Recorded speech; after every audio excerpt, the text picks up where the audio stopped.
মায়ের সঙ্গে সন্তানের সম্পর্ক যেখানে সবচেয়ে নিরাপদ আশ্রয়ের প্রতীক, সেখানে সেই ঘরেই ঘটল এক মর্মান্তিক ঘটনা।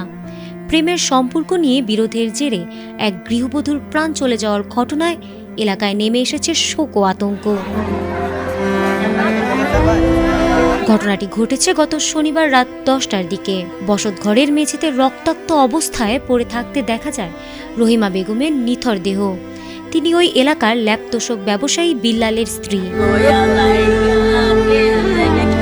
পুলিশ ও স্থানীয় সূত্রে জানা গেছে, ঘটনার দিন সন্ধ্যায় বাজার করে বাড়ি ফিরে ছেলে রাহাত ও মেয়ে সুমাইয়াকে খাবার খাইয়ে পাশের কক্ষে শুইয়ে দেন রহিমা। স্বামী প্রতিদিনের মতো দেরিতে ফিরবেন ভেবে দরজা খোলা রেখেই নিজ কক্ষে ঘুমাতে যান তিনি।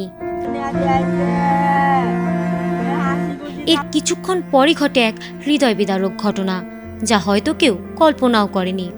রাত আনুমানিক 10টার দিকে ধারালো অস্ত্রের আঘাতে তার মৃত্যু হয়। পরে লাশ সরানোর চেষ্টা করা হয়েছিল বলেও ঘটনাস্থলে কিছু আলামত পেয়েছে পুলিশ। বারান্দায় থাকা একটি সেলাই মেশিনের ধাক্কার শব্দে আশেপাশের লোকজনের সন্দেহ তৈরি হয়। তদন্ত সংশ্লিষ্ট সূত্র জানিয়েছে, কিশোরী মেয়ে সুমাইয়া একটি প্রেমের সম্পর্ক নিয়ে দীর্ঘদিন ধরে মা মেয়ের মধ্যে বিরোধ চলছিল। সেই সম্পর্ক মেনে না নেওয়ার ক্ষোভ থেকেই ঘটনাটি ঘটতে পারে বলে ধারণা করছেন তারা।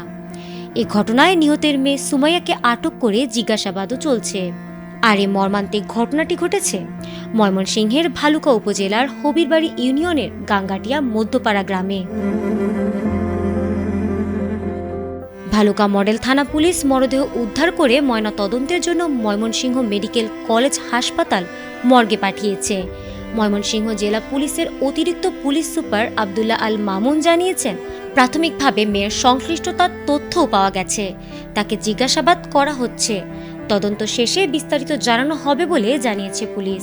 ভালুকায় হত্যাকাণ্ডের যে ঘটনাটি ঘটেছে, সেই ঘটনার সমস্ত পারিপার্শ্বিক বিষয় এবং ওখানে যে বিভিন্ন সাক্ষী ছিল তাদের মতামতের ভিত্তিতে আমরা প্রাথমিকভাবে ধারণা করছি যে তার মেয়ে করতে গিয়ে এই ঘটনাটা ঘটেছে।